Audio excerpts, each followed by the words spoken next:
Hey guys, Sasha here. I know this episode is a bit late.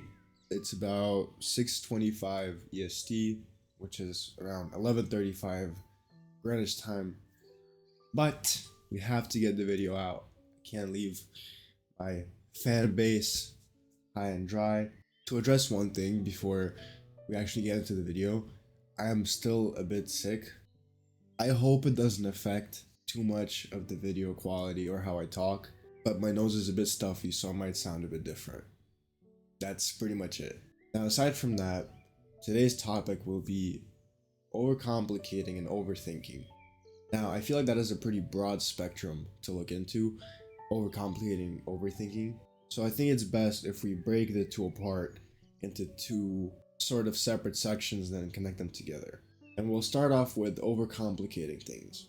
We tend to overcomplicate everything for no reason at all. Whether it's a particular task we don't want to do, or an action that we don't want to take, a talk that we don't want to have, we tend to overcomplicate these things. And we add layers and layers and layers upon whatever it is that we're thinking about doing. And I think this gives a lot of people sort of a way out of doing them. If you overcomplicate something enough, you will delude yourself into thinking that it's so difficult and so complicated that it's not even necessary. We don't even have to do it. And I think this is a big trap that people fall into, because truly, not so many things are that complicated to the point where even if you wanted to do it, you couldn't. I think there are plenty of examples we can use for this. With the recurring theme of this channel, I will bring up working out and going to the gym. Is going to the gym difficult? Is working out difficult? If we use weightlifting as an example, you know what? Yes, it's strenuous on your body and it's strenuous on your mind when you start. You don't know which exercise to do for which muscle group. You probably have no idea what to do. And a lot of people, before they even go to the gym for the first time, they convince themselves that it's so difficult for the body, it's so difficult for the mind, so it's not even worth doing. There's no net benefit. But you will see people get into the gym for the first time, have no idea what to do, and everybody around them in that gym will try to help them. Granted, they ask, but sometimes if your form is bad enough, someone will come up to you and tell you, yo, you're not doing this right, do it this way. There's also Google, there's ChatGPT if you need to ask ChatGPT how to do your workout. There's YouTube. There are so many sources that make it literally easy to start going to the gym, but we overcomplicate and we make it seem so difficult that our mind and our body don't even want to try and do it. And now for the second part, overthinking. And I think overcomplicating things and overthinking goes very hand in hand. Let's talk about overthinking by itself, and then we can see how the two tie into each other. I'm sure many are familiar with the term overthinking. I'm sure many of us do it on a daily basis. Overthinking is also a very interesting phenomenon where we think so hard and we think so much about a particular action. We start making assumptions and we start creating these false narratives about what's going to happen if we do a particular thing. And you can imagine how much that affects our psyche.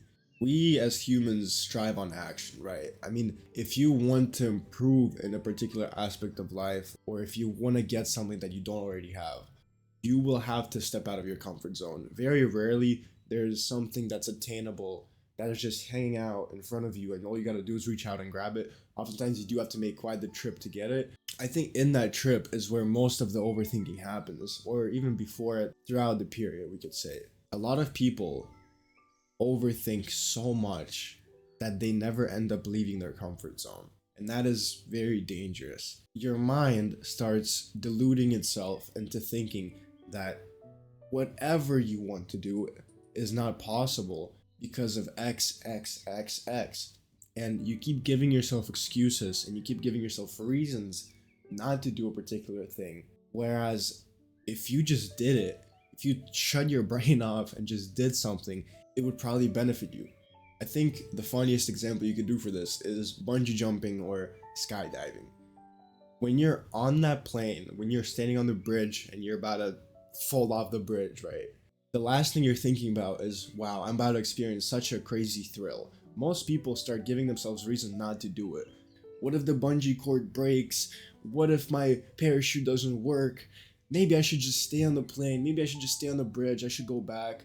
And you see people hesitate all the time. When you look at those bungee cord videos, for the first like 3 minutes, people just stand there and try to not jump. And I get why it's terrifying, but then when they do eventually make the jump, it's so thrilling and it's so exciting and they love the experience. And I think it's very similar with many other actions that seem more mundane. A lot of people overthink everything. And it doesn't even have to be going to the gym or jumping off a bridge with a bungee cord. It could be something like starting a new hygiene routine, cooking for yourself. People think that, oh, if I start, it's not gonna work. Oh, if I cook for myself, I might burn something down and it's gonna be terrible and I'm gonna have nothing to eat. But are you going to get better by trying, or are you gonna get better by constantly thinking that it's not gonna work? You know, if there was positive overthinking, I feel like it would be awesome if you could constantly reinforce yourself with thoughts that, oh, everything is amazing, I'm gonna do good, I'm gonna do good, I'm gonna do good. And your brain only finds successful outcomes to any of your actions. I'm sure that would be amazing, but most people are not wired like that. Most people are anxious, and most people, when they overthink negatively about what could go wrong. So how do the two tie into each other? And I feel as though after talking about the two, you can see exactly how the two kind of collide with each other. A lot of the time, overthinking leads to overcomplicating things, and overcomplicating things leads to overthinking. They're very close with each other. And with the two active at the same time, it literally makes you go into a stalemate with your own brain. Nobody has moves. You can't do anything because you're being told that it's too difficult. Then you're given reasons why it's difficult and why you shouldn't do it. And wazam, you're not gonna do it. So, what is the moral of the story? I think it's very difficult to beat that. It's hard not to overthink, and it's hard not to overcomplicate things, especially things you don't want to do. And I myself still overthink all the time, and not in the best way possible. And I try not to complicate things, but there are things that I overcomplicate. And I think the most important thing is just not to let your own negative thoughts and emotions get to you. Allowing all of those emotions and allowing overthinking to kind of take over your brain is very dangerous because it keeps you where you are and it does not move the needle forward. I think the biggest thing you could do against these two is just be very conscious about it. And it seems weird because what do you mean by being conscious about it? Every time that you start overthinking an action, every time that you start overcomplicating whatever it is you want to do, you have to call yourself out on it. You have to tell yourself that, oh, I'm doing this, I'm doing that, I'm overcomplicating this, it does not have to be this hard. I'm overthinking, and in reality, it is not what I make it out to be. And once you realize that and you start calling yourself out, it's going to be significantly easier to take any action, to do anything you want realistically. It will be much easier because you won't really have your brain nagging you back. Anyway, this was Real Talk Part 11.